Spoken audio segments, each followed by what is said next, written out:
আল্লাহর বান্দা মনে রাখুন, ও মুসলমান ঘরের সন্তান, ওই যুবক মনে করলেন এই পৃথিবীর জমিনে কেউ আমাকে না দেখলেও মহান আল্লাহ পাক রব্বুল আলামিন আমাকে দেখছেন।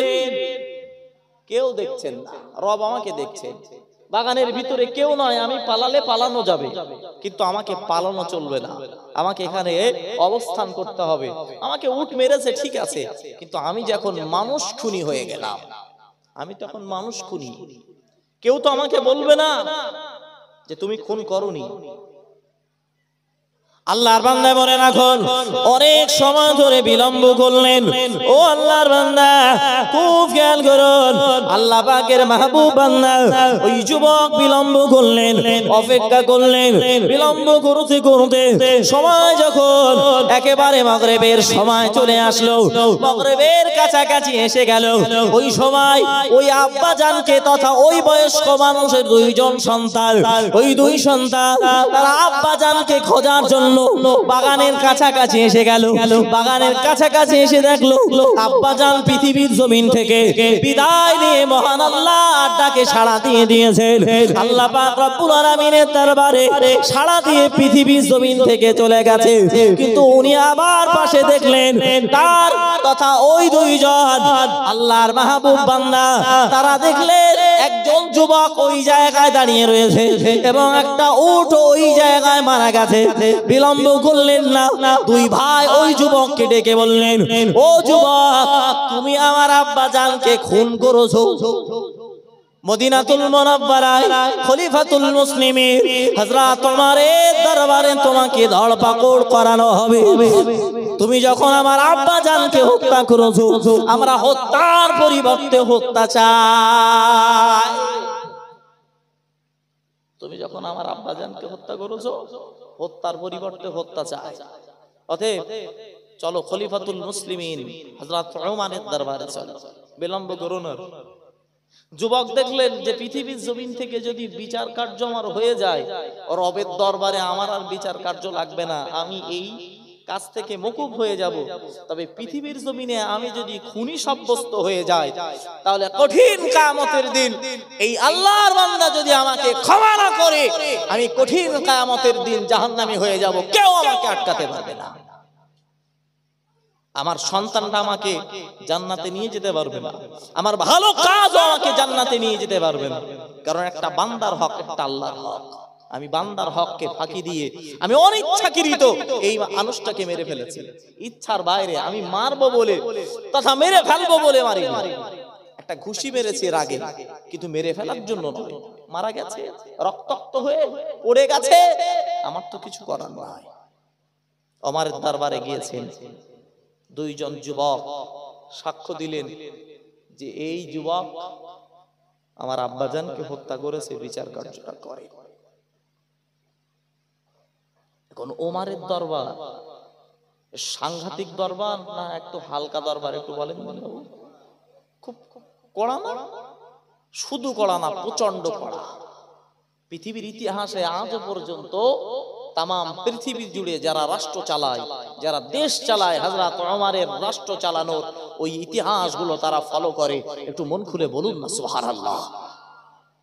আল্লাহর বান্দা মনে রাখুন, নবী মুহাম্মদুর রাসূলুল্লাহ সাল্লাল্লাহু আলাইহি ওয়াসাল্লাম প্রাণ প্রিয় সাহাবা হযরত ওমর ফারুক রাদিয়াল্লাহু তাআলা আনহু বিচার কার্য করতে বসেছেন। ওই বুড়ো মানুষের দুইজন ছেলে বললেন, আমার আব্বা জানকে যুবক হত্যা করেছে, হত্যার পরিবর্তে হত্যা চাই।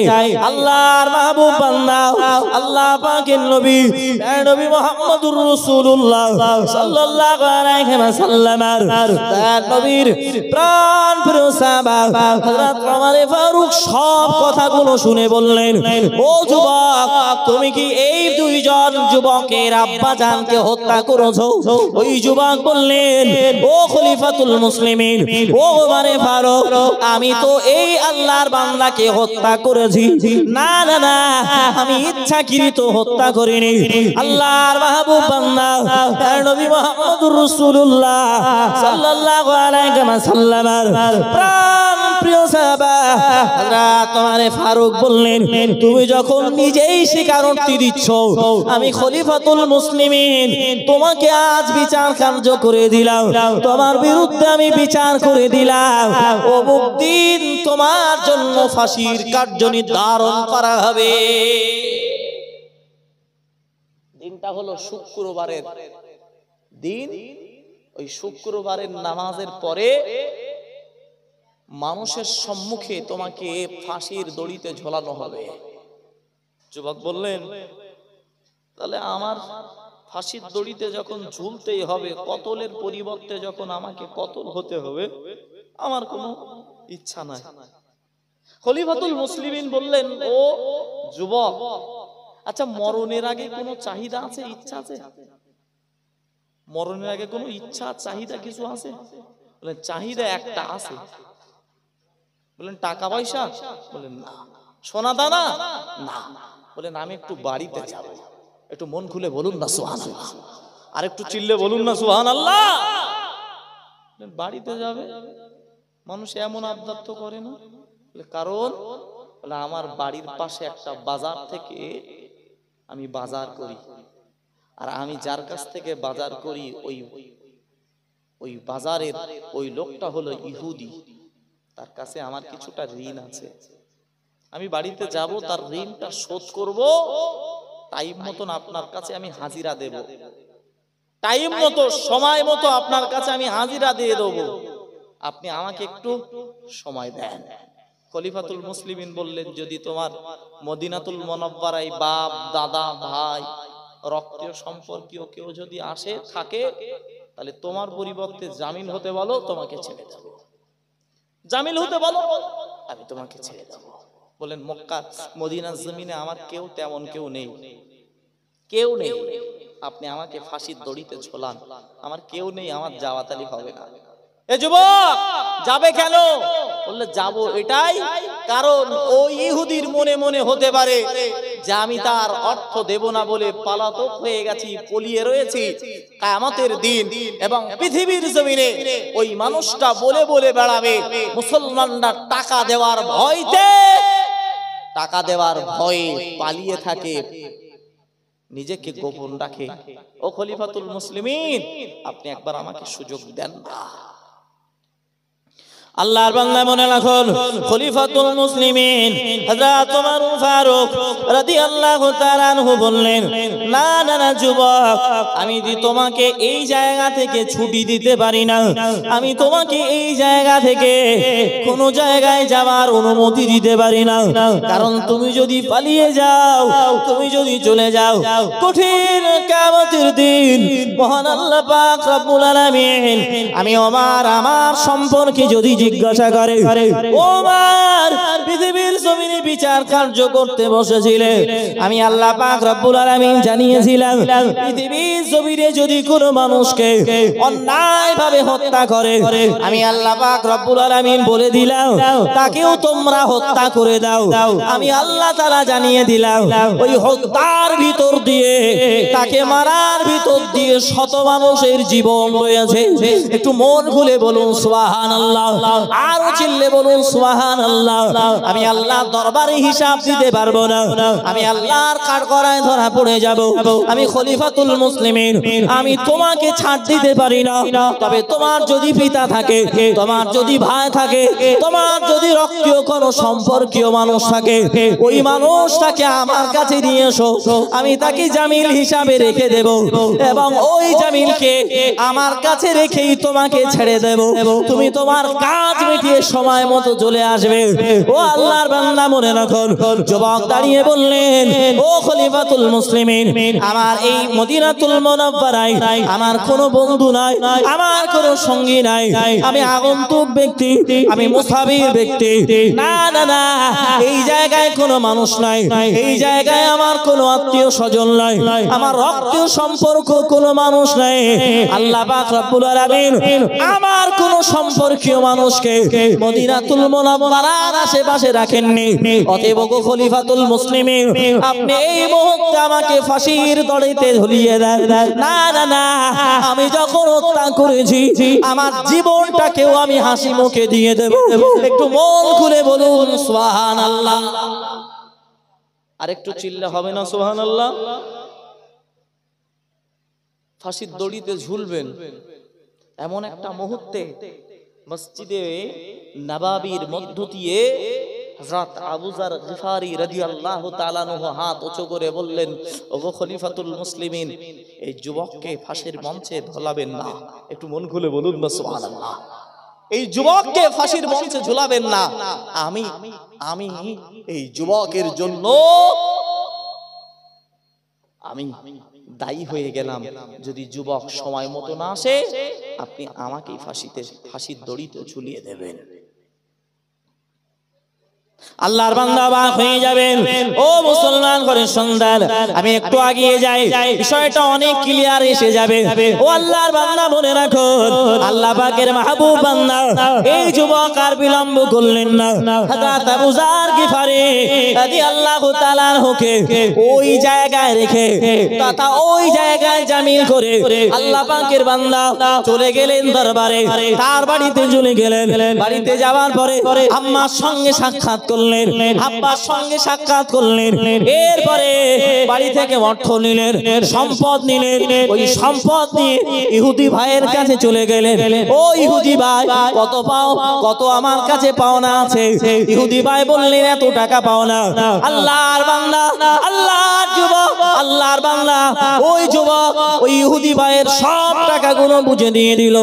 বুঝে দেওয়ার পরে মায়ের কাছে আবার ফিরে এসে বললেন, ওগো মা, বিদায় দিয়ে দাও, আর পৃথিবীর জমিনে আমাকে আর দেখতে পাবে না। ওগো মা, আমি যে খলিফাতুল মুসলিমিন হযরত ওমর ফারুকের কাঠগড়ায় ধরা পড়ে গেছি। ওমরের বিচার পৃথিবীর ইতিহাসে এত বিচার, এমন বিচার কার্য, এমন বিচার কার্য ওমরের। না না না, ওমরের বিচার কার্য থেকে আমি যুবক ছাড় পাওয়ার আল্লাহ ইল্লাহ। ওগো মা, আমাকে বিদায় দিয়ে দাও। আব্বার কাছে চলে গেল। আব্বা জান, আর পৃথিবীর জমিনে আমার বেঁচে থাকা হবে না। আমি অনিচ্ছাকৃত একজন বয়স্ক মানুষকে এই কারণে মেরে ফেলেছি। আল্লাহর বান্দা ওই যুবক আব্বার কাছ থেকে বিদায় নিলেন। পরিবার পরিজন, রক্তীয় সম্পর্কীয় সব মানুষের কাছ থেকে বিদায় নিয়ে চললেন এবারে। কিন্তু না না না, প্রতিমধ্যে অনেক কাজ এসে গেল। আল্লাহর বান্দা কাজ যখন এসে গেল, কাজ যখন সম্মুখীন হয়ে গেল, ওনার আসতে বড় লেট হয়ে গেল। এদিকে সময় ঘনিয়ে আসলো, কাঠগড়ায় ফাঁসির মঞ্চে ঝোলানো হবে। কিন্তু না না না, যুবকের আর সংবাদ পাওয়া যায় না।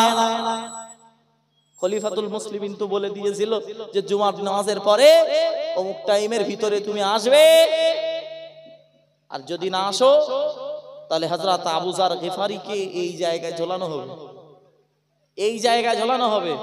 আর বিচার কার্যটা যিনি করছেন ইনি সাধারণত মানুষ না। এই জায়গায় একটুখানি স্টপ করে ওমরে ফারুক সম্পর্কে একটা তথ্য আপনাকে দিই। ওমর ফারুক রাদিয়াল্লাহু তাআলা আনহু এমন মানুষ ছিলেন, ভাই অবাক হবে, মিশরের বাদশা তখন আল্লাহর রাসূলের একজন সাহাবা, সম্ভবত সাদ বিন আবি আক্কাস রাদিয়াল্লাহু তাআলা আনহু। উনি মিশরের তখন গভর্নর। মিশরে নীল নদে পানি শুকিয়ে গেছে। মিশরের মানুষেরা বলল, আমরা অনেক দিন ধরে আমাদের চাষাবাদ নাই, অনেক দিন ধরে আমরা এই চাষাবাদ না করতে পেরে আমাদের অর্থ শূন্য হয়ে গেছি। আমরা পানির কারণে আমরা অর্থ শূন্য হয়ে গেছি, চাষবাস নাই। মিশরে পানির ব্যবস্থা করুন, নাই তো আপনার বিরুদ্ধে আমরা অ্যাকশন নেব। মিশরের গভর্নর চিঠি লিখলেন খলিফাতুল মুসলিমিন হযরত ওমর ফারুক রাদিয়াল্লাহু তাআলা আনহুর দরবারে। খলিফাতুল মুসলিমিন হযরত ওমরের দরবারে চিঠি, আজকের মতো তো ফোন ছিল না, অনেক দিন পরে খলিফাতুল মুসলিমিনের দরবারে পৌঁছালো ওই চিঠি। লেখা পাওয়া গেল, সাদ বিন আবি আক্কাস রাদিয়াল্লাহু তাআলা আনহু লিখেছেন, আমি বড় সংকটের ভিতর দিয়ে, মিশরের মানুষেরা আমার কথা আর মানছে না, নীল নদে পানি নাই, শুকিয়ে গেছে। এই অবস্থায় আমার করণীয় কি হবে? একটু পানির ব্যবস্থা করেন। আপনি তো অর্ধ পৃথিবীর খলিফা, আপনি যদি ব্যবস্থা না করে দেন তাহলে এই জায়গায় আমার কোনো অস্তিত্ব থাকবে না।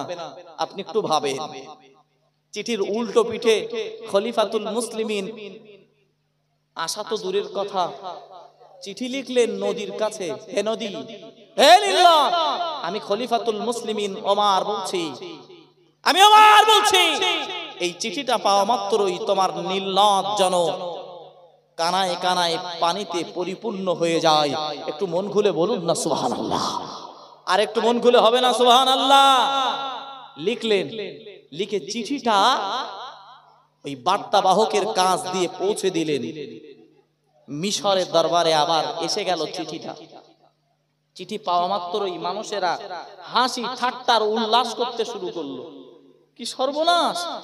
খলিফাতুল মুসলিমিন অর্ধ পৃথিবীর খলিফার মাথা খারাপ হয়ে গেছে, পানির ব্যবস্থা না করে নদীর কাছে আবার চিঠি দিয়েছে। এ কি পাগল হয়ে গেল? কি পাগল হয়ে গেল? মানুষ হাসি ঠাট্টা করতে শুরু করলো। এক পর্যায়ে মানুষ বলতে শুরু করলো, ও সাদ বিন আবি আক্কাস, যদি আমরা পানি না পাই তাহলে আমাদের তরবারি থেকে আপনার আর ছাড় নাই।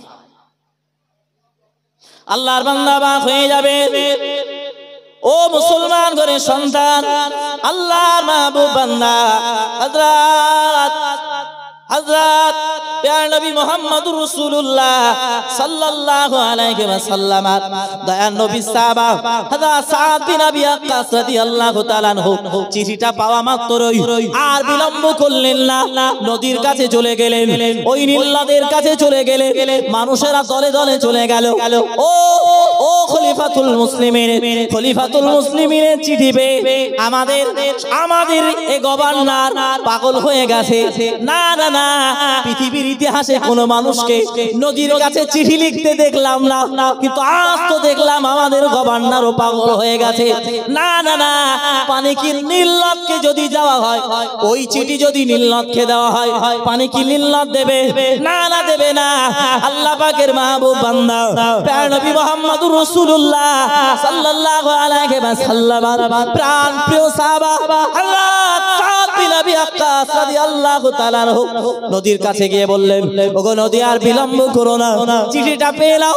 ও নদী, দেখো না, এটা আমার চিঠি নয়, বরং অর্ধ পৃথিবীর খলিফা প্যার নবী মুহাম্মদুর রাসূলুল্লাহ সাল্লাল্লাহু আলাইহি ওয়াসাল্লামের প্রাণ প্রিয় সাহাবা হযরত ওমর ফারুকের চিঠি। ওই চিঠিতে লেখা আছে, ওগো নদী, তুমি মনে রাখো, যদি আজ তোমার বুক থেকে পানি নির্গত না হয়, আমি ওমর ফারুক বলে দিলাম, সারা জীবনের মতো কিয়ামত পর্যন্ত নীল নদ বন্ধ হয়ে যাবে। ও নীল নদ, তোমার মাঝে আর কোনোদিন পানি থাকবে না, তোমার মাঝে আর কোনোদিন পানি রইবে না। আমি তামাম নীল নদকে আমি বন্ধ করে দেব, মাটি দিয়ে ভরপুর করে দেব। আল্লাহর নবী মুহাম্মদুর রাসূলুল্লাহ সাল্লাল্লাহু আলাইহি ওয়াসাল্লামের প্রাণ প্রিয় সাহাবার ওই চিঠি পাওয়া মাত্রই দেখতে পাওয়া গেল কয়েক মুহূর্তের ব্যবধানে নীল নদ থেকে পানি নির্গত হতে শুরু হয়ে গেল। একটু মন খুলে বলুন সুবহানাল্লাহ, আরো চিল্লে বলুন সুবহানাল্লাহ। ওই খলিফাতুল মুসলিমিন হযরত ওমর ফারুক বিচারের কার্যে খলিফাতুল মুসলিমের কথা অর্ধ পৃথিবীর মানুষ শুনে থাকে। খলিফাতুল মুসলিমিন বলে দিলে, না না আবু যার, ও আবু যার গিফারি, তুমি যখন তার পরিবর্তে জামিল হয়েছো, আমি খলিফাতুল মুসলিমিন তার পরিবর্তে তোমাকে ফাঁসির দড়িতে ঝোলাবো। না না না, আজ যদি আমি তোমাকে না ঝোলাই, নিশ্চিতভাবে আমি কঠিন কিয়ামতের দিবসে মহান আল্লাহর দরবারে, আমি আল্লাহর দরবারে কাঠগড়ায় ধরা পড়ে যাব। আল্লাহর বান্দা অবাক হয়ে যাবেন। ও মুসলমান ঘরের সন্তান, হযরত আবু যার গিফারি সম্পর্কে কিতাব লেখকরা লিখেছেন, হযরত আবু যার গিফারি এত আল্লাহওয়ালা ছিলেন, এত রাসূল প্রেমিক ছিলেন। হযরত আবু যার গিফারি কোনদিন যদি মসজিদের ভিতরে ঢুকতেন, উনি মসজিদের ভিতরে ঢোকবার পরে এক কোণায় এসে বসে যেতেন, এক কোণায় বসে বসে আল্লাহর ইবাদত করতেন, উপাসনা করতেন, আরাধনা করতেন। উনি এমন ভাবে ইবাদত করতেন, এমন ভাবে উপাসনা করতেন, সাহাবা কেরামরা এক তারিখে জিজ্ঞাসা করলো, ও আবু যার গিফারি, মসজিদের ভিতরে এক কোণায় বসে আল্লাহর ইবাদত করো, কোন পৃথিবীর কোন মানুষের কথা বলো না, পৃথিবীর কোন আলোচনা করো না, বাপু দুনিয়াবি কোন আলোচনা করো না, এক নিয়তে কোন মানুষের সঙ্গে আলোচনা না করে রবের স্মরণ করো। যখন ও আবু যার গিফারি বলো না তুমি এমনটা করে বেড়াও কেন? হযরত আবু যার গিফারি রাদিয়াল্লাহু তাআলা আনহু দিন বলেছিলেন, ওগো আল্লাহর রাসূলের সাহাবারা মনে রাখো, আমি আবু যার গিফারি বলে দিলাম দয়াল নবী মুহাম্মদুর রাসূলুল্লাহ সাল্লাল্লাহু আলাইহি ওয়াসাল্লাম সনাত জবানে বর্ণিত প্যারা নবী মুহাম্মদুর রাসূলুল্লাহ সাল্লাল্লাহু আলাইহি ওয়াসাল্লাম জানিয়েছেন, কিয়ামতের আলামত হলো যারা মসজিদে বসে বসে আল্লাহর ঘরে বসে বসে যারা দুনিয়াবি কথা বলবে তারা আল্লাহ পাক রব্বুল আলামিন জানিয়েছেন, মহান আল্লাহ জানিয়েছেন ওটা হলো কিয়ামতের আলামত। আমি আবু যার গিফারি মসজিদের ভিতরে ঢুকি আর দুনিয়াবি কথা এই কারণে বলি না যাতে কিনা আমার কারণে যেন দয়ার নবীর একটা হাদিস যেন ভেসে না ওঠে বা কিয়ামতের কোন লক্ষণ আমি আবু যার গিফারি আমার দ্বারা উদ্ভাসিত না হয়ে যায়। আমি আবু যার গিফারি মসজিদের ভিতরে কথা বলবো আর রাসূলের কথা যারা মসজিদের ভিতরে কথোপকথন করবে তারা জেনে রাখো কিয়ামতের আলামত যেন তারা লক্ষ্য করে, কিয়ামতের আলামত যেন তারা মনে করে আর বেশি দূরে নাই, এটা যেন তারা মনে করে। আবু যার গিফারি রাদিয়াল্লাহু তাআলা আনহু এমন একজন মানুষ, হযরত আবু যার গিফারি সম্পর্কে ঐতিহাসিকগণ সাহাবায়ে কেরামরা বলেছেন রাস্তা দিয়ে যখন চলতো হযরত আবু যার গিফারি এই ওড়নাটাকে মাথায় এমন ভাবে ঢেকে নিতেন মুখ দেখা যেত না। একটু মন খুলে বলুন না সুবহানাল্লাহ। সাহাবায়ে কেরামদের ভিতর দিয়ে কেউ ছিলেন হাদিসের বিষয়ে পাণ্ডিত্য অর্জন করেছিলেন, কেউ মাসলা মাসাইলের উপরে, কেউ রাসূল পাক সাল্লাল্লাহু আলাইহি ওয়াসাল্লাম বলা হাদিসের উপরে এমন ভাবে সাহাবায়ে কেরামরা তারা অর্জন করেছিলেন। এক এক বিষয়ে এক একজন সাহাবা পাণ্ডিত্য অর্জন করেছিলেন। সাহাবায়ে কেরামরা সবাই জানতেন যত সুফি সাহাবায়ে কেরামদের ভিতরে আছে তার অন্যতম একজন হলেন হযরত আবু যার গিফারি রাদিয়াল্লাহু তাআলা আনহু। একটু মন খুলে বলুন না সুবহানাল্লাহ, আর একটু চিল্লে হবে না সুবহানাল্লাহ। হযরত আবু যার গিফারি রাদিয়াল্লাহু তাআলা আনহু এমন একজন মানুষ, হযরত আবু যার গিফারি কে আল্লাহ তাআলার ফেরেশতারা পর্যন্ত চেনেন। একটু মন খুলে বলুন সুবহানাল্লাহ। এক তারিখে প্যারা নবী মুহাম্মদুর রাসূলুল্লাহ সাল্লাল্লাহু আলাইহি ওয়াসাল্লামের দরবারে ফেরেশতা জিবরাইল এসে আল্লাহ রাসূলের কাছে ওহী নাজিল করছে। হঠাৎ করে দেখতে পাওয়া গেল রাস্তা দিয়ে মুখ ঢেকে সারা শরীর ঢেকে আবু যার কোথাও যেন রাস্তা দিয়ে হেঁটে হেঁটে যায়।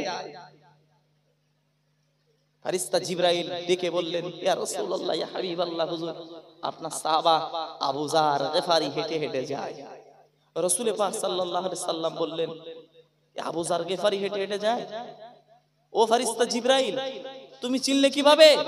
বলেন আমি চিনলাম না, বরং মহান আল্লাহ তাআলা আবু যার গিফারিকে, আবু যার গিফারি এত দামি মানুষ, আল্লাহ তাআলা तमाम ফেরেশতার সঙ্গে আবু যার গিফারির পরিচয় করিয়ে দিয়েছেন। একটু মন খুলে বলুন সুবহানাল্লাহ। আর একটু মন খুলে হবে না সুবহানাল্লাহ।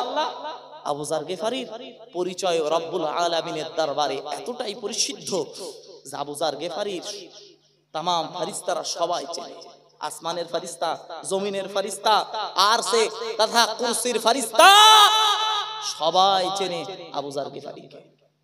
রাসূল বললেন, ও ফেরেশতা জিবরিল, আমার আবু যারকে तमाम পৃথিবীর ফেরেশতা, আসমানের ফেরেশতা, আরশে বহনকারী ফেরেশতা এই সব ফেরেশতারা চেনে কিভাবে? বললাম চেনে এই কারণে, দুটো কারণে। আল্লাহ তাআলা আবু যার গিফারির সঙ্গে আল্লাহ তাআলা तमाम ফেরেশতাদের সম্পর্ক তৈরি করে দিয়েছেন, তারা সবাই চেনে দুইটি কারণে। এক নম্বর, আবু যার গিফারি সর্বদাই নিজেকে ছোট মনে করে, নিজেকে ছোট মনে করে, বড়ত্ব দেখায় না যে আমি ছোট, সবার থেকে আমি ছোট, সবার থেকে আমি খারাপ। আল্লাহ এটাই পছন্দ করেছেন, এটা তার ভালো আমল। দু নম্বর, বেশি বেশি সূরা ইখলাস পড়ে, কুল হু আল্লাহু আহাদ, আল্লাহ একক, আল্লাহুস সামাদ, আল্লাহ ছাড়া কোনো উপাস্য নাই, লাম ইয়ালিদ ওয়া লাম ইউলাদ আল্লাহ কাউকে জন্ম দেয়নি, আল্লাহ থেকে কেউ জন্ম নেয়নি, আল্লাহ স্রষ্টা, আমরা সৃষ্টি। সূরা ইখলাস বারবার আপনার সাহাবা আবু যার গিফারি পড়ে, তাই আপনার এই আবু যার গিফারিকে আল্লাহ তাআলা স্বয়ং ফেরেশতাদের পরিচয় করিয়ে দিয়েছেন।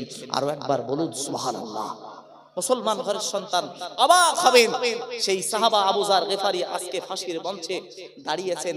কয়েক মুহূর্তের পরে আবু যার গিফারিকে ফাঁসির মঞ্চে ঝোলানো হচ্ছে ওই যুবকের পরিবর্তে, ওই যুবকের পরিবর্তে। যুবক তখন এসে পৌঁছায়নি। আল্লাহর বান্দা বাক হয়ে যাবে। হযরত আবু যার গিফারি রাদিয়াল্লাহু তাআলা আনহুকে যখন ফাঁসির মঞ্চে ঝোলানো হলো, হযরত আবু যার গিফারি রাদিয়াল্লাহু তাআলা আনহু ফাঁসির মঞ্চে দাঁড়ানোর সময় দেখতে পাওয়া গেল ওই সময় ছোটরা কাঁদে, বয়স্ক মানুষেরা কাঁদে, বাড়ির সমস্ত মানুষেরা কাঁদে, মহিলারা কাঁদে। না না না, আবু যার গিফারির মতো এত সুন্দর মানুষ, এত সুন্দর মানুষকে হযরত ওমর ফারুক রাদিয়াল্লাহু তাআলা আনহু আজ ফাঁসির মঞ্চে ঝুলিয়ে দেবেন। না না না, আমরা প্রাণে মেনে নিতে পারি না। আবু যার গিফারিকে আজ দুনিয়ার বুক থেকে চলে যেতে হবে ওই যুবকের কারণে। না না না, মেনে নিতে পারি না। আল্লাহ পাকের বান্দা ও মুসলমান ঘরের সন্তান, হযরত আবু যার গিফারিকে, আবু যার গিফারি সম্পর্কে আল্লাহ পাকের দান, আল্লাহ পাকের নবী দয়াল নবী মুহাম্মদুর রাসূলুল্লাহ সাল্লাল্লাহু আলাইহি ওয়াসাল্লামের প্রাণ প্রিয় সাহাবা হযরত ওমর ফারুক এবার জাল্লাদকে ডেকে বললেন, ও জাল্লাদ, আর বিলম্ব করো না, আর অপেক্ষা করো না, আমার আবু যার গিফারিকে এই মুহূর্তে ফাঁসির মঞ্চে ঝুলিয়ে দাও। আবু যার গিফারির तमाम পৃথিবীর জমিন থেকে যার সঙ্গে যার পরিচয় আছে সব পরিচয় বন্ধনগুলো ছিন্ন হয়ে যাবে। ও মুসলমান ঘরের সন্তান, মদিনাতুল মুনাওয়ারায় কান্নার রোল পড়ে গেল। বাচ্চারা কাঁদে, শিশুরা কাঁদে, এমন ভাবে জন যুবকেরা কাঁদে, মহিলারা কাঁদে। দয়াল নবী মুহাম্মদুর রাসূলুল্লাহ সাল্লাল্লাহু আলাইহি ওয়াসাল্লাম প্রাণ প্রিয় সাহাবারা সকলেই কাঁদছে, কান্নার রোল পড়ে গেল। ও মুসলমান ঘরের সন্তান, এমনকি জল্লাদ যখন ফাঁসির মঞ্চে আবু যার গিফারিকে ঝোলাবে, এক পা যদি আবু যার গিফারির দিকে আগায়, দুপা পিছিয়ে যায়। আবু যার গিফারিকে আজ পৃথিবীর জমিন থেকে চিরবিদায় নিতে হবে। জল্লাদের এটা মন চায় না। খলিফাতুল মুসলিমিন হযরত ওমর ফারুকের চোখ দিয়ে টপ টপ টপ টপ করে পানি বের হয়। কি করবে ও মুসলমান ঘরের সন্তান? অবাক হয়ে যাবে। কিছু মুহূর্তের ভিতর দিয়ে হযরত আবু যার গিফারিকে ঝুলান্ত করে দেওয়া হবে। আল্লাহ পাকের মাহবুব বান্দাকে পৃথিবীর জমিন থেকে সরিয়ে দেওয়া হবে। ওই মুহূর্তে প্রাণ প্রিয় দান নবীর অনেক সাহাবাদের ভিতর দিয়ে একজন সাহাবা দেখতে পেল দূর দিয়ে কে যেন বিদ্যুৎ গতিতে ঘোড়া ছুটিয়ে ছুটিয়ে আমাদের নিকটবর্তী হচ্ছে। দয়াল নবী মুহাম্মদুর রাসূলুল্লাহ সাল্লাল্লাহু আলাইহি ওয়াসাল্লামের প্রাণ প্রিয় সাহাবা হযরত ওমর ফারুককে ডেকে বললেন, ওগো ওমর ফারুক, আমরা দূর থেকে লক্ষ্য করছি, দূর থেকে যেন একদল মানুষ ঘোড়ার উপরে আরোহণ করে বিদ্যুৎ গতিতে আসছে। ধুলোগুলো যেন আকাশের উপরে উঠছে, কে যেন বিদ্যুৎ গতিতে আসছে। ও আল্লাহর রাসূলের সাহাবা, আপনি আবু যার গিফারিকে একটু সময় দেন, যদি যুবক এসে যায় নিশ্চিতভাবে ওই যুবককে আমরা ফাঁসির মঞ্চে ঝুলিয়ে দেব। ও মুসলমান ঘরের সন্তান, বিলম্ব করা হলো, অপেক্ষা করা হলো, দেখতে পাওয়া গেল ওই যুবক আল্লাহ রাসূলের সাহাবার দরবারে হাজির হয়ে গেল। একটু মন খুলে বলুন সুবহানাল্লাহ। যুবক উপস্থিত হয়ে গেল। সাহাবায়ে কেরাম আশ্চর্য হয়ে গেল। যুবক দাঁড়িয়ে বললেন, ও মদিনাতুল মুনাওয়ারা, ও মদিনাতুল মুনাওয়ারা, অর্ধ পৃথিবীর খলিফা, খলিফাতুল মুসলিমিন ওমর, আর বিলম্ব করবেন না, আমার ভাই আবু যার গিফারিকে ওই ফাঁসির মঞ্চে থেকে লাবা, আমি যুবক এসেছি, আমি যুবক এসেছি, আমি বিন্দু পরিমাণ আমার ইচ্ছাকৃত দেরি হয়নি, প্রতিবদ্ধ কিছু কাজ আমার সম্মুখে এসে যায় যার কারণে আমার বিলম্ব হয়ে গেছে। না, আমি ইচ্ছাকৃত দেরি করিনি। ও খলিফাতুল মুসলিমিন, আপনি শীঘ্রই আমার ভাই আবু যার গিফারিকে ওই জায়গা থেকে নামান। মদিনাতুল মুনাওয়ারার বাচ্চাদের কান্না বন্ধ হয়ে গেল, শিশুদের কান্না বন্ধ হয়ে গেল, জওয়ান যুবকদের কান্না বন্ধ হয়ে গেল, মহিলাদের কান্না বন্ধ হয়ে গেল। কান্না বন্ধ হতেই যুবক যখন দাঁড়িয়ে গেল, আবার কান্না শুরু, আবার কান্না শুরু। কি জন্য কাঁদছে? এ যুবক তো পালিয়ে যেতে পারতো, এ যুবক তো আর না আসতে পারতো। এই যুবক নিজের গোনা নিজে স্বীকার করে ফাঁসির মঞ্চে যখন ঝুলেছে, নিশ্চিতভাবে এ যুবক সাধারণ কোন যুবক নয়, বরং এ যুবক রবকে ভয় করে, মাবুদকে ভয় করে, মহান স্রষ্টাকে ভয় করে বলেই এ যুবক মহান রবের ভয়ে এ যুবক আজকে ফিরে এসেছে। রবকে ভয় করা ছাড়া এ যুবক ফিরে আসবে না। ওই বুড়ো মানুষের দুইজন ওই সন্তান তথা ওই দুইজন ছেলের ভিতরে এটাও মনে মনে আল্লাহ তাআলা উদ্ভাসিত করে দিল, এ আল্লাহর বান্দা, তোমার বাপের খুনি এই ব্যক্তি ইচ্ছাকৃত খুন করেনি। যদি ইচ্ছাকৃত খুন করত তাহলে বাগানের ভিতরে ওই লম্বা টাইম ধরে দাঁড়িয়ে থাকতো না। যদি ইচ্ছাকৃতই খুন করত তাহলে এ যুবক এত সময় পাওয়ার পরেও এ যুবক ফিরে আসতো না। নিশ্চিতভাবে এ যুবক আল্লাহকে ভয় করে, এ যুবক ইচ্ছাকৃত আমার আব্বাজানকে হত্যা করেনি। কিছু মুহূর্তের ভিতর দিয়ে খলিফাতুল মুসলিমিন জাল্লাদকে বলে দেবেন, ও জাল্লাদ, ফাঁসির মঞ্চটা এইবার শুরু করে দাও। এই সময় দেখতে পাওয়া গেল যুবক দুইজন দাঁড়িয়ে বললেন, ও খলিফাতুল মুসলিমিন, বোঝা হয়ে গেছে এই যুবককে আর ফাঁসির দড়িতে ঝোলাবেন না। একটু মন খুলে বলুন না সুবহানাল্লাহ, আর একটু মন খুলে বলুন না সুবহানাল্লাহ। আর বিলম্ব করবেন না। খলিফাতুল মুসলিমিন বললেন, কেন? বললেন, আমাদের বোঝা হয়ে গেছে আমার আব্বার খুনি ইচ্ছাকৃত খুন করেনি, অনিচ্ছাকৃত খুন করেছে। ও মুসলমান ঘরের সন্তান, আমি আপনাকে বোঝাচ্ছিলাম, আমরা নিজেরা যদি মনে করি যে আমি গুনাহগার, আমি পাপী, আমি দোষী, আমি পরিবর্তন হতে চাই, ও মাওলা কারীম, আমাকে পরিবর্তন বানিয়ে দাও। পৃথিবীর কোন শক্তি, পৃথিবীর কোন কেউ নয় যে আমাকে দুর্বল বানাতে পারবে। আমাকে দুর্বল বানাতে পারবে কেউ নয়। নিজেকে পরিবর্তন করতে হবে।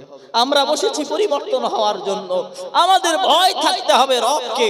ও রব, আমি তোমাকে ভয় করি, ও রব, আমি তোমাকে ভয় করি। পৃথিবীর কোন মানুষের ভয় না করলেও তোমাকে ভয় করি। আল্লাহ তাআলা বলেন, ইয়া আইয়ুহাল্লাযীনা আমানু, ইয়া আইয়ুহাল্লাযীনা আমানু ইত্তাকুল্লাহ। আল্লাহ পাক রব্বুল আলামিন কোরআনে আয়াত নাযিল করে জানিয়েছেন, ইয়া আইয়ুহাল্লাযীনা আমানু ইত্তাকুল্লাহা হাক্কা তুকাতিহি ওয়া লা তামুতুন্না ইল্লা ওয়া আনতুম মুসলিমুন। ও আমার বান্দারা, ও আমার বান্দিরা, তোমরা অতক্ষণ পর্যন্ত মারা যেও না, তোমরা অতক্ষণ পর্যন্ত মরে যেও না যত সময় না পর্যন্ত তোমরা পূর্ণাঙ্গ ঈমানদার না হয়ে যাও। কত সময়? তোমরা পূর্ণাঙ্গ ঈমানদার না হয়ে।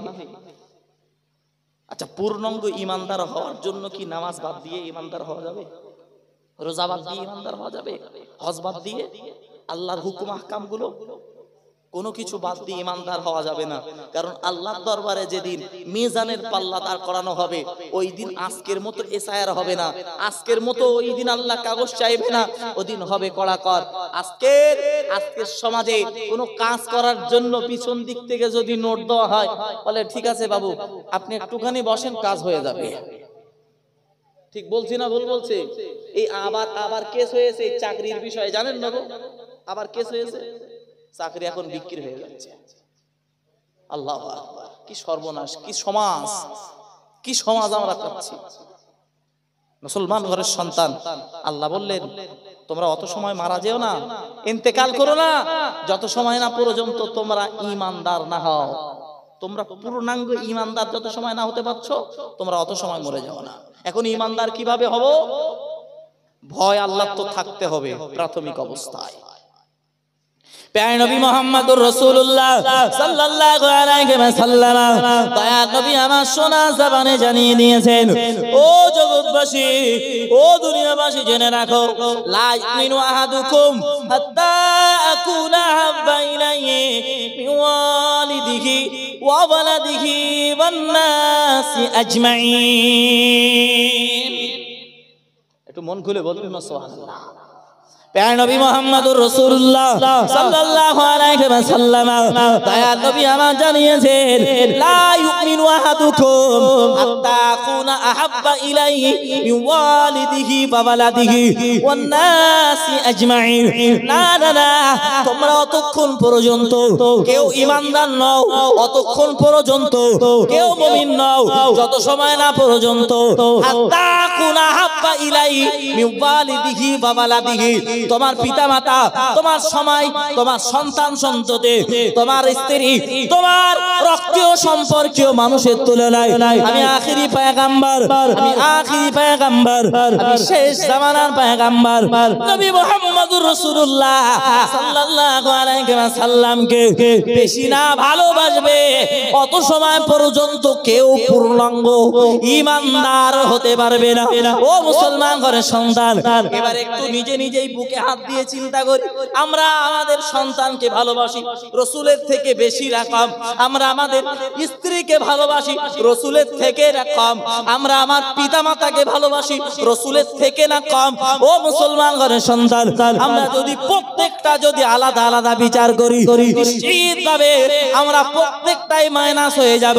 ও মুসলমান ঘরের সন্তান, অথচ আমার আল্লাহ আয়াত নাযিল করে বান্দা বান্দীদেরকে শুনিয়ে দিলেন, ও আমার বান্দারা, ও আমার বান্দিরা, জেনে রাখো, কুল ইন কুনতুম তুহিব্বুনাল্লাহ ফাত্তাবিউনি ইউহিব্বুকুমুল্লাহ ওয়া ইয়াগফির লাকুম যুনুবাকুম আল্লাহু গফুরুর রহিম।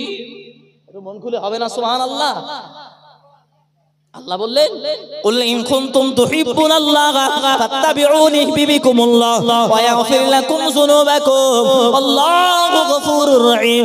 আল্লাহ বলেন, বান্দা, ও আমার বান্দিরা, যদি আমি আল্লাহ আমাকে ভালোবাসতে হয়, আমার সঙ্গে যদি গুড রিলেশন ঘটাতে হয়, আমি আল্লাহ আমার সঙ্গে যদি প্রেম রিলেশন ঘটাতে হয়, বান্দা, আখিরি পয়গম্বর দয়া নবী মুহাম্মদুর রাসূলুল্লাহ আমার পাঠানো পয়গম্বর, জানাকে না সৃজন করলে আমি আসমান তৈরি করতাম না, জমিন তৈরি করতাম না, পাহাড় তৈরি করতাম না, পর্বতমালা তৈরি করতাম না, খালবিল তৈরি করতাম না, तमाम পৃথিবীর কুল কায়নাত তৈরি করতাম না।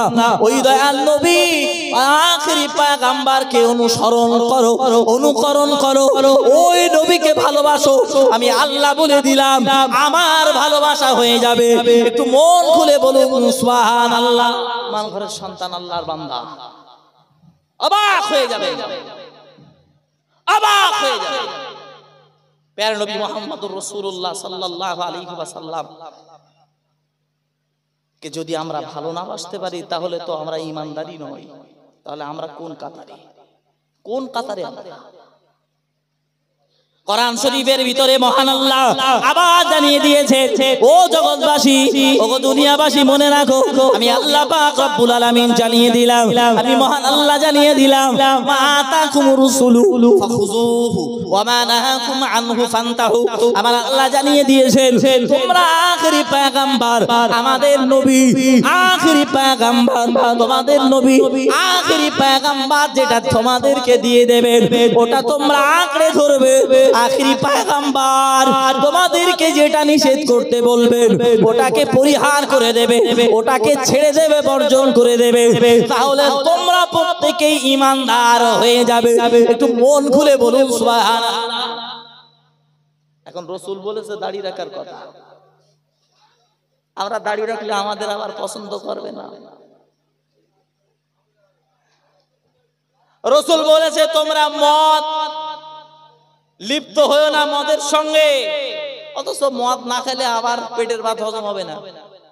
রাসূল বলেছেন তোমরা সুদের সঙ্গে লিপ্ত হয়েও না, অথচ আমাদের বাড়িতে মহিলা ছাড়া, মহিলা সমিতি ছাড়া বিকল্প যেন আর কিছু নেই। আছে এই গ্রামে? হ্যাঁ, কি সর্বনাশ! মহিলা সমিতি আছে না? কি সর্বনাশ, ইন্না লিল্লাহ। রাসূল বলেছে তোমরা মহিলা সমিতি তো দূরের কথা, বাহাল্লাল্লাহুল বাইয়া ওয়া হারামার রিবা, তোমরা ব্যবসা করো, তোমরা ব্যবসা করো, তোমরা হারামের সঙ্গে লিপ্ত হয় না, সুদ ঘুষের সঙ্গে লিপ্ত হয় না। আল্লাহর বান্দা মনে রাখুন, ও মুসলমান ঘরের সন্তান, আমি একটা দৃষ্টান্ত আবার তুলে ধরে নবী মুহাম্মদুর রাসূলুল্লাহ সাল্লাল্লাহু আলাইহি ওয়াসাল্লামকে আমরা মন থেকে ভালোবাসি, আমরা মুখে বলি রাসূলকে আমরা ভালোবাসি, ঠিক বললাম না ভুল বললাম? আমরা সবাই বলি তো রাসূলকে ভালোবাসি। আচ্ছা এখানে এত মানুষ আছেন, এত যুবকরা আছেন, জওয়ানেরা আছেন, মুরব্বীরা আছেন, আচ্ছা কেউ কি হাত উঁচু করে বলবেন যে আমি রাসূলকে ভালোবাসি না? আছেন কেউ? আমি যদি জিজ্ঞাসা করি রাসূলকে কে কে ভালোবাসেন, সবাই হাত তুলবেন। কিন্তু আমাদের ভালোবাসাটা মৌখিক হয়ে গেছে, মৌখিক। ভাই তোকে ভালোবাসি, আচ্ছা খারাপ মনে করে নেবেন না, একটা কথা বলে ফেলছি। আচ্ছা যারা এই যুবক আর যুবতীরা যারা প্রেম রিলেশনে থাকে, একজন যদি ছেলে যদি একটা মেয়ের সঙ্গে প্রেম রিলেশনে থাকে, তাহলে এই রিলেশন বেশি দিন টেকানোর জন্য দেখা সাক্ষাৎ করা লাগে না? লাগে না? ঘন ঘন দেখা করতে বলে না তো তো থাকবে না, শুধু কি ফোনে কথা হলে হয়? ভাই আমাকে খারাপ মনে করে নেবেন না, আমি বাস্তব চিত্রটা তুলে ধরার জন্য বলছি বাবু। জানাকে নাসরিজান করলে আসমান জমিন পাহাড় পর্বত কিছু সৃষ্টি হতো না, তাকে আমরা ভালোবাসি না, আমরা দুনিয়াকে ভালোবাসি। অথচ সাহাবায়ে কেরামরা মুখে যেটা বলতো ওটাই প্রকাশ করত। আমি একেবারে প্রথমে বলেছিলাম সাহাবার নাম হলো হযরত জুলাইবিব রাদিয়াল্লাহু তাআলা আনহু। রাসূলের সাহাবা হযরত জুলাইবিব রাদিয়াল্লাহু তাআলা রাসূলকে কতটা ভালোবাসে। দেখতে বড় কালো কুৎসি, অত্যন্ত কালো, আমাদের মতো না, বরং আমাদের থেকে কুচকুচে কালো। এই কুচকুচে কালো দেখতে আবার বেটে, বংশ পরিচয় বলে কিছু নেই, পরিচয় বলতে কিছু নাই। এই সাহাবাটা রাসূলকে বড় ভালোবাসে, রাসূলকে জীবন দিয়ে বড় ভালোবাসে। হযরত জুলাইবিব রাদিয়াল্লাহু তাআলা আনহু একদিন রাসূলের দরবারে গিয়েছেন। রাসূল বললেন, ও জুলাইবিব তোমাকে বিয়ে করতে হবে। জুলাইবিবের মনে মনে আনন্দ হচ্ছে, কিন্তু রাসূলকে বললেন, ইয়া রাসূলুল্লাহ আমি দেখতে কালো, এক নম্বর, মদিনার মহিলারা আমাকে বিয়ে করবে না। ইয়া রাসূলুল্লাহ দুই নম্বরে আমি বেটে, মদিনার মহিলা আমাকে বিয়ে করবে না। একদিকে দেখতে কালো, অপরদিকে বেটে, তিন নম্বর আমার কোনো বংশ পরিচয় নেই, কে আমাকে বিয়ে করবে? ইয়া রাসূলুল্লাহ আপনি তো বিয়ে করার কথা বলছেন। প্যারে নবী মুহাম্মদুর রাসূলুল্লাহ সাল্লাল্লাহু আলাইহি সাল্লাম বললেন, ও জুলাইবিব তোমাকে বিয়ে করতেই হবে। ইয়া রাসূলুল্লাহ আপনি যদি ওকালতি করেন তাহলে আমি রাজি। রাসূল বললেন, যাও মদিনাতুল মুনাওয়ারায় আমার অমুক আনসারী সাহাবা, তার একটা কন্যা সন্তান আছে যাকে হুরে মদিনা বলা হয়। একটু মন খুলে বলুন না সুবহানাল্লাহ। যাকে বলা হয় হুরে মদিনা, মদিনার সবথেকে সুন্দর নারী। যাও আমি রাসূল তোমাকে পাঠিয়েছি, ওই মহিলার সঙ্গে বিয়ে হবে, এই প্রস্তাবটা নিয়ে যাও। হযরত জুলাইবিব আনন্দে আত্মহারা। রাসূল যখন বলেছে, মিথ্যা হওয়ার কোনো জায়গা আছে বাবু? কোনো জায়গা নাই। জুলাইবিব আত্মহারা হয়ে গেলেন আনন্দে, চললেন বাড়ি পর্যন্ত পৌঁছালেন। হযরত জুলাইবিব রাদিয়াল্লাহু তাআলা বাড়িতে গিয়ে সাহাবায়ে কেরামের সঙ্গে আলাপ আলোচনা করলেন। বললেন, রাসূল পাক সাল্লাল্লাহু আলাইহি সাল্লাম বিয়ের প্রস্তাব পাঠিয়েছে। এখন ওই সাহাবা না বুঝেই বললেন, যদি রাসূল রাজি থাকে আমি রাজি। বলেন, রাসূল নিজে বিয়ে করবেন না, বরং আমি জুলাইবিব বিয়ে করব। তাই রাসূল আমাকে পাঠিয়েছেন আপনার মেয়ের সঙ্গে আমার বিয়ে দেওয়ার জন্য বলেছেন। এখন দেখতে কালো, মদিনার হুরে মদিনা বলা হয়। এখন এই মহিলাটা এত সুন্দর মহিলা, এই কালো বেটে সাহাবার সঙ্গে বিয়ে দেবে? বলেন, তাহলে আমি আমার স্ত্রীর সঙ্গে একটু আলোচনা করি, আমার পরিবারের সঙ্গে আলোচনা করি। আচ্ছা আমাদের ঘরের মেয়েদের যখন বিবাহ শাদী দেওয়ার সময় আমরা আলোচনা করি না? আলোচনা। তো বললেন, সাহাবা বললেন তাহলে আমি একটু বাড়ির লোকের সঙ্গে আলোচনা করি, আমার স্ত্রীর সঙ্গে আলোচনা করি। স্ত্রীর সাথে বললেন, দেখো না একটু নজর করে, এই কালো বেটে সাহাবা রাসূল পাঠিয়েছেন। স্ত্রী বললেন, কোনোদিন সম্ভব নয় আমার মেয়েকে এই ছেলের হাতে তুলে দেওয়া। এখন এদিকে বিলম্ব হচ্ছে বলে সংবাদ দিতে জুলাইবিব আত্মমর্যাদায় লাগছেন, কালো হতে পারে, আত্মমর্যাদায় লাগছে। উনি ঘর থেকে বাইর হয়েছেন, ওই রাস্তা দিয়ে রাসূলের দরবারের দিকে আসছেন। এই কথাগুলো পিতামাতারা কথোপকথন করছে, জুলাইবিমের মতন একটা ছেলের সঙ্গে আমার মেয়েকে বিয়ে দেবো, এ হতে পারে? এ সম্ভব না। বরং আমার মেয়ের সঙ্গে একটু, মেয়ের সঙ্গে বলা মাত্রই মেয়ে বললেন, এত বড় আস্পর্ধা তোমাদের কিভাবে হলো, এত বড় সাহস তোমাদের কি করে হলো, যেখানে পৃথিবীর কেউ নয় বরং আখেরি পয়গম্বর আমাকে আমার জন্য ছেলে চুজ করেছে, আর সেই প্রস্তাব আপনি ফিরিয়ে দিচ্ছেন? বলেন, মা ছেলেটার একবার জানলার ফাঁক দিয়ে একটু নজর করে দেখো না, পছন্দ হবে না। মদিনার মহিলা বললেন, ওগো আব্বা, আমার দেখার দরকার নাই, যেখানে রাসূল পাঠিয়েছে, যেখানে হাবিব পাঠিয়েছে, সেই জায়গায় আমার আর কোনো প্রশ্ন থাকে না। মন খুলে বলুন, আর একটু মন খুলে হবে না? সুবহানাল্লাহ। প্যারা নবী মুহাম্মদুর রাসূলুল্লাহ সাল্লাল্লাহু আলাইহি ওয়াসাল্লামের ওই আনসারী সাহাবা বাড়ি থেকে, বাড়ির ঘর থেকে বাইরে হয়ে দেখলেন আল্লাহ পাকের মাহবুব বান্দা প্যারা নবী মুহাম্মদুর রাসূলুল্লাহ সাল্লাল্লাহু আলাইহি ওয়াসাল্লামের প্রাণ প্রিয় সাহাবা হযরত জুলাইবিন তার ঘর থেকে নেমে মদিনাতুল মুনাওয়ারার রাস্তা দিয়ে হেঁটে হেঁটে প্যারা নবী মুহাম্মদুর রাসূলুল্লাহ সাল্লাল্লাহু আলাইহি ওয়াসাল্লামের দরবার মুখ হয়ে গেছে। আল্লাহ পাকের মাহবুব বান্দা ওই আনসারী সাহাবা জুলাইবিনকে ডাকলেন, ও জুলাইবিন দাঁড়িয়ে যাও, ও জুলাইবিন একটু দাঁড়িয়ে যাও। আল্লাহ পাকের নবী সাহাবা হযরত জুলাইবিন দাঁড়িয়ে গেলেন। জুলাইবিনকে ডেকে বললেন, ও জুলাইবিন, আমার কন্যা সন্তান রাজি, আমিও রাজি, এবং তুমি রাসূলকে সংবাদ দিয়ে দাও, তুমি হাবিবকে সংবাদ দিয়ে যাও, এই বিবাহে উভয় পক্ষে রাজি আছে। একটা দিন নির্ধারণ করা হোক, ওই দিনে আমার কন্যা সন্তানের সঙ্গে ও জুলাইবিন তোমার সঙ্গে বিবাহ দিয়ে দেব। একটু মন খুলে বলুন সুবহানাল্লাহ, আরো চিল্লে বলুন সুবহানাল্লাহ। জুলাইবিনের এক হাত পাঁচ হাত হয়ে গেল, জুলাইবিন আত্মহারা হয়ে গেলেন, আনন্দে আত্মহারা হয়ে প্যারা নবী মুহাম্মদুর রাসূলুল্লাহ সাল্লাল্লাহু আলাইহি ওয়াসাল্লামের দরবারে এসে গেলেন। রাসূল দেখেই বুঝতে পারলেন জুলাইবিনের মনে হাসি আর উৎফুল্ল ভাব দেখে আখিরি পয়গম্বর বিশ্বনবী বুঝে ফেললেন যে জুলাইবিনের বিবাহের জন্য আমার আনসারী সাহাবা রাজি হয়ে গেল।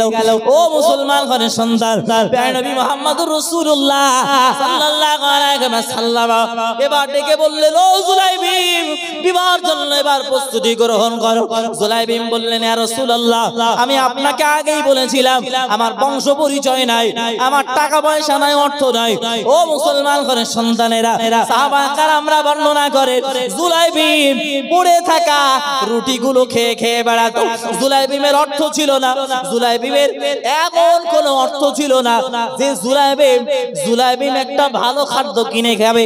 ও মুসলমান ঘরের সন্তান, দয়ার নবী মুহাম্মদুর রাসূলুল্লাহ সাল্লাল্লাহু আলাইহি ওয়াসাল্লামকে ডেকে বললেন, ইয়া রাসূলুল্লাহ, ইয়া হাবিবাল্লাহ, হুজুর, আমি আপনার প্রাণ প্রিয় সাহাবা, আমার কাছে কোনো অর্থ নাই, সম্ভব নয়, আমি তো বিবাহের জন্য এক বিন্দু আপনাকে বলিনি। ইয়া রাসূলুল্লাহ, ইয়া হাবিবাল্লাহ, হুজুর, আপনি যখন আমার নিজেই প্রস্তাব দিয়েছেন, অতএব আপনি টাকার ব্যবস্থাও করে দেন। একটু মন খুলে হবে না সুবহানাল্লাহ? আর একটু মন খুলে হবে না সুবহানাল্লাহ? আমি তো বিবাহ রাজি ছিলাম না, আপনি তো প্রস্তাব দিয়েছেন, টাকার ব্যবস্থা আপনি করেন। প্যারা নবী মুহাম্মদুর রাসূলুল্লাহ সাল্লাল্লাহু আলাইহি সাল্লামা বললেন, ও জুলাইবিব, তাহলে আর বিলম্ব করো না জুলাইবিব, যাও আমার জুন্নুরাইনের কাছে চলে যাও, আমার সাহাবা হযরত উসমান গনির কাছে চলে যাও। আমি দয়ার নবী মুহাম্মদুর রাসূলুল্লাহ সাল্লাল্লাহু আলাইহি ওয়াসাল্লাম জানিয়ে দিলাম, উসমানের কাছে গিয়ে বলো আমি আখিরি পয়গম্বর তোমাকে পাঠিয়েছি। দয়ার নবী মুহাম্মদুর রাসূলুল্লাহ সাল্লাল্লাহু আলাইহি ওয়াসাল্লামের প্রাণ প্রিয় সাহাবা হযরত জুলাইবিব রাদিয়াল্লাহু তাআলা আনহু আর বিলম্ব করলেন না, দৌড়ে চলে গেলেন দয়ার নবী সাহাবা রাসূলের দুই কন্যার স্বামী, দুই কন্যার স্বামী, এজন্য রাসূল তাকে উপাধি দিয়েছিলেন যুন্নুর রাহিম। এই সাহাবার কাছে আল্লাহ পাকের নবী সাহাবা হযরত জুলাইবিব পৌঁছে গেলেন। ও সাহাবা, ও উসমান গনি, দয়ার নবী মুহাম্মদুর রাসূলুল্লাহ সাল্লাল্লাহু আলাইহি ওয়াসাল্লাম আপনার কাছে আমাকে পাঠিয়েছে। বললেন কি কারণে পাঠিয়েছে? হযরত জুলাইবিব বললেন, আমার বিবাহ বন্ধনে আবদ্ধ হওয়ার জন্য। রাসূল নিজেই মেয়ে দেখেছেন, রাসূলে পাক সাল্লাল্লাহু আলাইহি ওয়াসাল্লাম নিজেই প্রস্তাব দিয়েছেন, এখন খরচ বহন করার জন্য আপনার কাছে পাঠিয়েছেন। দয়াল নবী মুহাম্মদুর রাসূলুল্লাহ সাল্লাল্লাহু আলাইহি ওয়াসাল্লাম জামাতা বললেন, ঠিক আছে, আমি তোমার বিবাহের সব খরচ বহন করব। ও আমার সাহাবা, ও রাসূলের সাহাবা, ও জুলাইবিব, নিয়ে যাও এই টাকাগুলো, তুমি মদিনাতুল মুনাওয়ারার বাজারে গিয়ে এবার তুমি তোমার বিবাহের জিনিসপত্রগুলো ক্রয় করতে শুরু করে দাও। হযরত উসমান গনি রাদিয়াল্লাহু তাআলা আনহুর কাছ থেকে টাকাগুলো নিলেন, অর্থগুলো নিলেন, সম্পদগুলোকে নিলেন, মদিনাতুল মুনাওয়ারায় উনি বাজার করতে শুরু করলেন। হঠাৎ করে আওয়াজ কে যেন হেঁকে দিল। ও মদিনাতুল মুনাওয়ারার মানুষেরা, ও মদিনার আনসারী সাহাবারা, আর বিলম্ব করো না, আখিরি পয়গম্বর প্রিয় নবী মুহাম্মদুর রাসূলুল্লাহ সাল্লাল্লাহু আলাইহি ওয়াসাল্লাম আল্লাহ পাকের নবী ওদের প্রান্তে শহীদ হয়ে গেছে, ওদের প্রান্তে কুফাররা শহীদ করে দিয়েছে। না না না, দয়াল নবী মুহাম্মদুর রাসূলুল্লাহ সাল্লাল্লাহু আলাইহি ওয়াসাল্লাম এই পৃথিবীর জমিনে নাই, আখিরি পয়গম্বর আর দুনিয়ার বুকে নাই। হযরত জুলাইবিব রাদিয়াল্লাহু তাআলা আনহু বিবাহের সমস্ত কেনাকাটাগুলো বন্ধ করে দিলেন, কেনাকাটাগুলো স্টপ করে দিলেন। টাকা যেগুলো বেশি ছিল ওইগুলো দিয়ে ফলা কিনতে শুরু করলেন, তীর কিনতে শুরু করলেন, ধনুক কিনতে শুরু করলেন। ও মুসলমান ঘরের সন্তান, আল্লাহর বান্দা আবার হয়ে যাবে, সাহাবায়ে কেরামরা চিনে ফেলবেন, সাহাবায়ে কেরামরা বুঝে ফেলবেন বলে নিজে একটা নেকাব কিনলেন, পর্দা কিনলেন, কেউ যেন না চিনতে পারে। কারণ রাসূল যদি জিন্দা থাকে ওই উহুদের প্রান্তে রাসূল বলবেন, ও আমার সাহাবা জুলাইবিব, আমি তোমাকে বিবাহ বন্ধনে আবদ্ধ হতে বলেছিলাম, কিন্তু জুলাইবিব অর্থগুলো নিয়ে তুমি কেন জিহাদের ময়দানে এসেছো? আমি জুলাইবিব কোনো উত্তর দিতে পারবো না। এজন্য নিজেই পর্দা লাগালেন, নিজের মুখের উপরে তীর আর ধনুকগুলো নিলেন, বিবাহের সমস্ত কেনাকাটা বন্ধ করে দিয়ে হযরত জুলাইবিব রাদিয়াল্লাহু তাআলা উহুদের প্রান্তে চলে গেলেন, যুদ্ধ করলেন।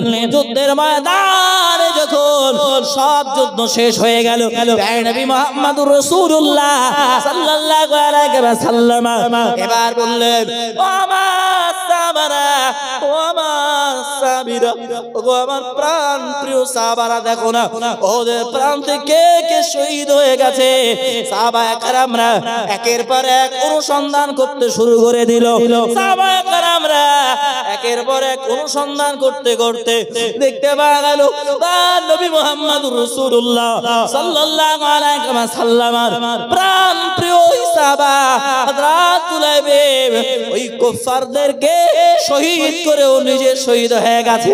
দয়ার নবী মুহাম্মদুর রাসূলুল্লাহ সাল্লাল্লাহু আলাইহি ওয়াসাল্লামের প্রাণ প্রিয় সাহাবারা ডেকে ডেকে বললেন, ইয়া রাসূলুল্লাহ, যে সাহাবাটাকে বিবাহ বন্ধনে আবদ্ধ হওয়ার জন্য আপনি নিজেই ওকালতি করেছেন, ওই সাহাবাটা আপনার ভালোবাসায় আজ ওদের প্রান্তে কুফারদের গর্দান করে শহীদ করে, কুফারদের গর্দান নিয়ে নিজে পৃথিবীর জমিন থেকে শহীদ হয়ে গেছেন। একটু মন খুলে বলুন সুবহানাল্লাহ। আর একটু চিল্লে হবে না সুবহানাল্লাহ? রাসূল পাক সাল্লাল্লাহু আলাইহি ওয়াসাল্লাম আখেরি পয়গম্বর বিলম্ব করলেন না, দৌড়ে আসলেন হযরত জুলাইবিবের কাছে।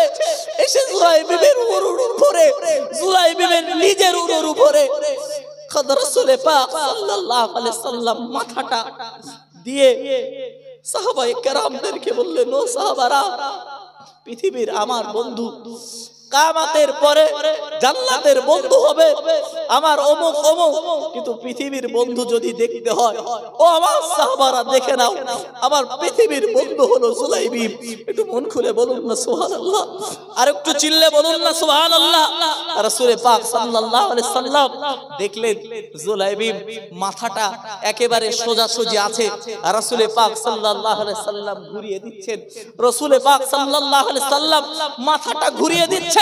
সাহাবায়ে কেরামরা বলছেন, ইয়া রাসূলুল্লাহ, ইয়া হাবিবাল্লাহ, হুজুর আপনার সাহাবা জুলাইবিবের মাথাটা কেন ঘুরিয়ে দিচ্ছেন, কেন ঘুরিয়ে দিচ্ছেন? রাসূল পাক সাল্লাল্লাহু আলাইহি সাল্লাম বললেন, আমার সাহাবা বড় লজ্জাশীল, আমার সাহাবা বড় লজ্জাশীল, আমার সাহাবা বড় লজ্জাশীল। আসমান থেকে আমার জুলাইবিবকে রিসিভ করার জন্য অসংখ্য হুররা অপেক্ষা করছে। তারা রিসিভ করার জন্য, আমার জুলাইবিবকে রিসিভ করার জন্য তারা রিসিভ করার জন্য আসমানে দাঁড়িয়ে রয়েছে। জুলাইবিব দেখে লজ্জা পাচ্ছে, তাই আমি তার মুখটাকে ঘুরিয়ে দিয়েছি। একটু মন খুলে বলুন না সুবহানাল্লাহ।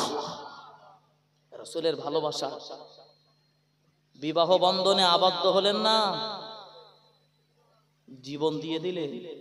আর আমরা শুধু বলবো, মুখে মুখে বলবো না আমরা রাসূলকে ভালোবাসি, রাসূলের বিরুদ্ধে, রাসূলের অপমান মানছি না, মানবো না, দম ফাটিয়ে আমরা বলবো। কিন্তু যদি বলা হয় 5 ওয়াক্ত নামাজে ক ওয়াক্ত পড়েছিলে, বলবে সেই আর বলো না, আর সেই বলো না, এই আজকে দিন আর পড়া হয়নি, এই জুমার দিনে শুধু একটু যাওয়া হলো, আর এর মাঝখানে ছেলে বিলের আর ভালো না, এই ছেলেটার মানুষ করতে গিয়ে, মেয়েটার বিয়ে শাদী দিতে গিয়ে আমার আর মাথা নেই।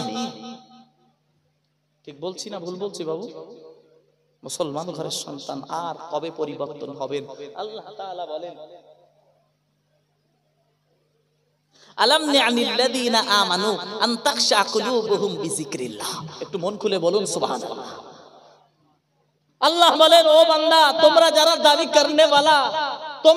দাবি করনে वाला ঈমানদার বলে, তোমাদেরকে এখনো সময় আসেনি আল্লাহ ওয়ালা হওয়ার? এখনো কি স্মরণ করার সময় আসেনি রবকে?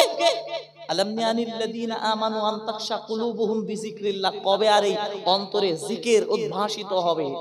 তোমরা যারা মুমিন বলে দাবি করো, ঈমানদার বলে দাবি করো, মুসলমান বলে দাবি করো, এখনো কি তোমাদের সময় আসেনি? এখনো সময় আসেনি? আল্লাহ পাকের বান্দা মনে রাখো, ও মুসলমান ঘরের সন্তান, আমি দয়ার নবী মুহাম্মদুর রাসূলুল্লাহ সাল্লাল্লাহু আলাইহি ওয়াসাল্লামের আরো একজন প্রাণ প্রিয় সাহাবার ইতিহাসকে আপনাকে বলিয়ে দিই। ও আল্লাহর বান্দা, ইতিপূর্বে হয়তো অনেক বক্তার মুখ থেকে ওয়াজিরের মধ্য দিয়ে আপনারা শুনে থাকবেন, দয়ার নবী মুহাম্মদুর রাসূলুল্লাহ সাল্লাল্লাহু আলাইহি ওয়াসাল্লামের একজন প্রাণ প্রিয় সাহাবা হযরত হানজালা রাদিয়াল্লাহু তাআলা আনহু সবেমাত্র বিবাহ বন্ধনে আবদ্ধ হয়েছেন। ওই দিনটা হলো বাসর রাত শেষ হয়েছে, কিতাবের ভিতরে এসেছেন উনি গোসল করার জন্য পানি ঢেলতে যাবেন, আর ওই সময়ে কে যেন ডেকে যায়, ও মদিনার মানুষেরা শুনে নাও, ও মদিনার মানুষেরা শুনে নাও, আল্লাহ পাকের নবী আখেরি পয়গম্বর ওহদের প্রান্তে শহীদ হয়ে গেছেন। নবী মুহাম্মদুর রাসূলুল্লাহ সাল্লাল্লাহু আলাইহি ওয়াসাল্লামকে ওহদের প্রান্তে তার জীবনকে নিয়ে নেওয়া হয়েছে।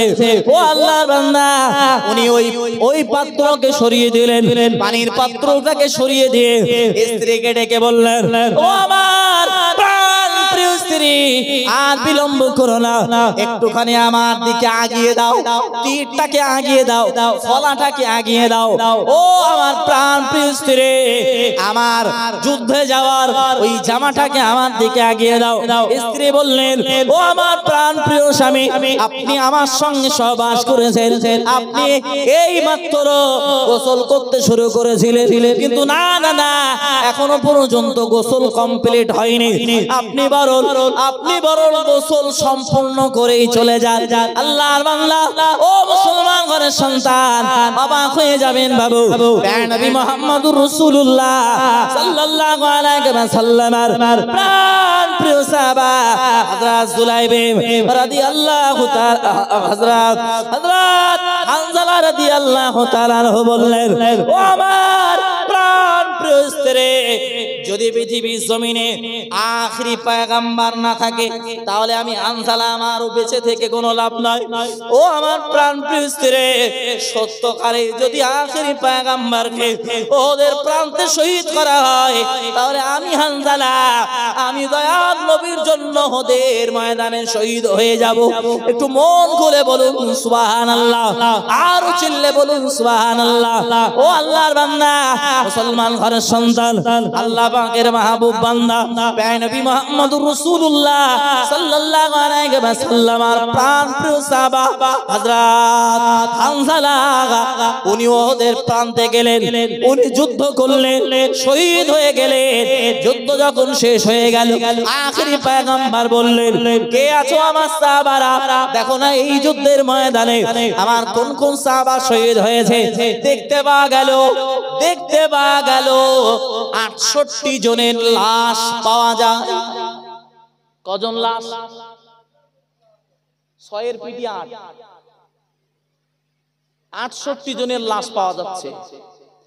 নবী মুহাম্মদুর রাসূলুল্লাহ সাল্লাল্লাহু আলাইহি ওয়াসাল্লাম দয়ার নবী আমার বললেন, ও আমার প্রাণ প্রিয় সাহাবারা, খুব ভালো করে এই ওহদের প্রান্তটাকে দেখো। আমার এখনো মনে হয় 2 জন আমার সাহাবা শহীদ হয়ে গেছে। ও আমার সাহাবারা, গত রাত্রে আমার আল্লাহ আমাকে স্বপ্ন যোগে দেখিয়েছে আমি যেন 70টি উট কুরবানি করেছি আল্লাহর রাস্তায়। ও আমার প্রাণ প্রিয় সাহাবারা, আমার বিশ্বাস আমার এখনো 2 জন সাহাবা পৃথিবীর জমিন থেকে বিদায় নিয়ে আল্লাহর ডাকে সাড়া দিয়ে দিয়েছেন। অতএব আমার সাহাবারা, এখন আমার 2 জন সাহাবাকে পাওয়া যায় না।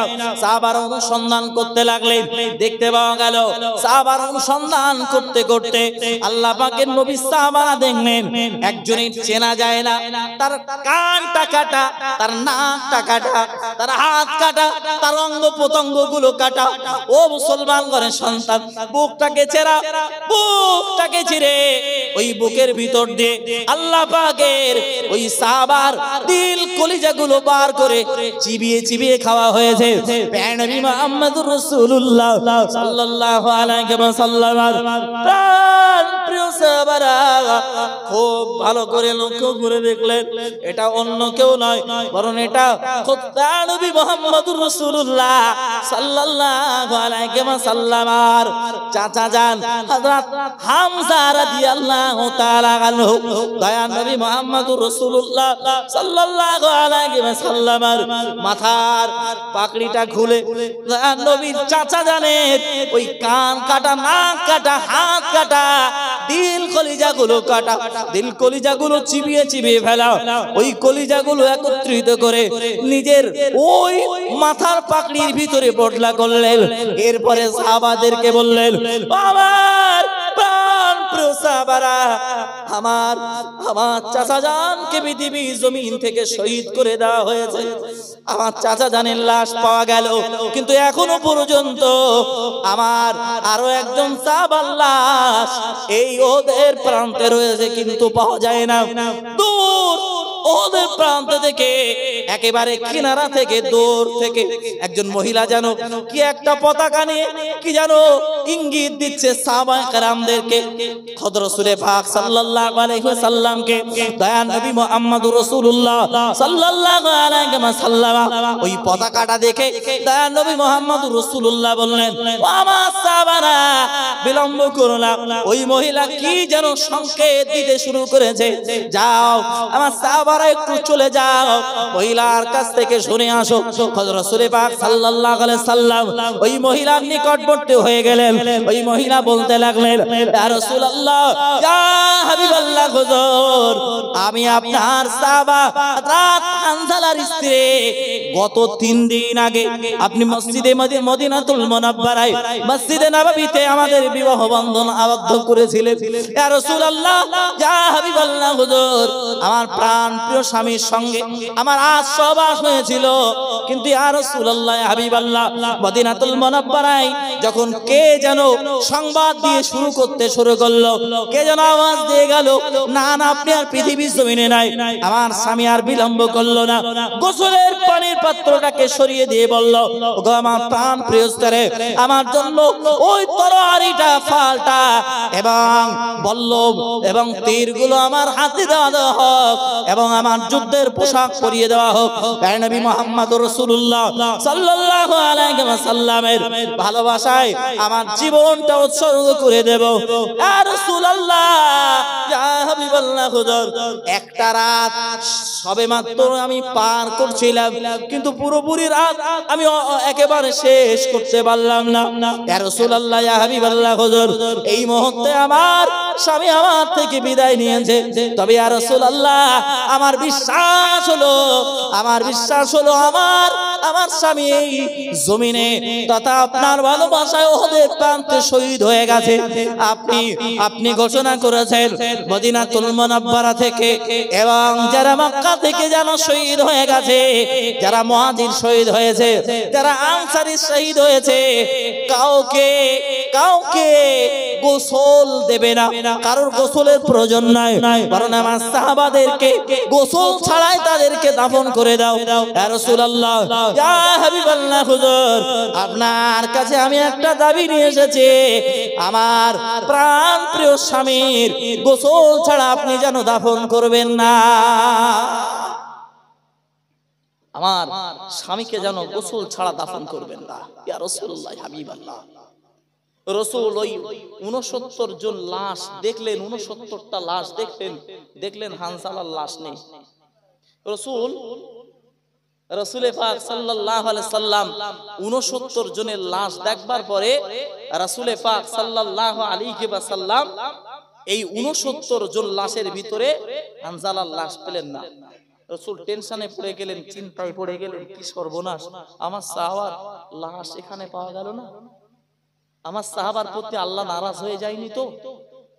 আমার সাহাবা গোসল ছাড়া অপবিত্র অবস্থায় জিহাদের ময়দানে আসার কারণে আমার সাহাবার প্রতি আমার আল্লাহ অসন্তুষ্ট হয়ে যায়নি তো? আল্লাহ পাক রব্বুল আলামিন সঙ্গে সঙ্গে জিবরিলকে পাঠিয়ে দিলেন, ও জিবরিল, যাও, চলে যাও, আমার রাসূলকে জানিয়ে দাও আমি আমার বান্দাকে প্রথম আসমানে আমার তৈরি করা আমি আল্লাহ জান্নাতে আমি আমার আসমানের পানি দিয়ে আমি আমার ওই বান্দার গোসলের ব্যবস্থা করে দিয়েছি। একটু মন খুলে বলুন না সুবহানাল্লাহ, আর একটু মন খুলে হোক না সুবহানাল্লাহ। মুসলমান ঘরের সন্তান, আমি আপনাকে এই 10টার আগ থেকে সম্ভবত 10 মিনিট আগে উঠেছিলাম, এখন বাজে 12টা, 1 ঘন্টা 40 মিনিট আপনাকে একটা সাবজেক্টের উপরে বোঝাচ্ছিলাম। আল্লাহ তাআলা আমাদেরকে পৃথিবীর জমিনে পাঠিয়েছেন আমাদের দাম্ভিকতার জন্য না বাবু, অহংকারের জন্য না, তাকাব্বুরের জন্য না, ফখরের জন্য না, বরং ইল্লা লিআবুদুন। আমাদেরকে আল্লাহ তাআলা আমাদেরকে পাঠিয়েছেন ইবাদত আর উপাসনার জন্য। আল্লাহ আমাদেরকে পাঠিয়েছেন ইবাদত আর উপাসনার জন্য। এখন আমরা পৃথিবীর জমিনে পৃথিবী তথা ভারতবর্ষের নাগরিকত্বর পরিমাণ দিতে গিয়ে যদি আমাদের কাগজপাতির দলিল দেখাতে হয়, তাহলে রবের দরবারে ছাড়া পেতে গেলে আমাদের পরিবর্তন হতে হবে।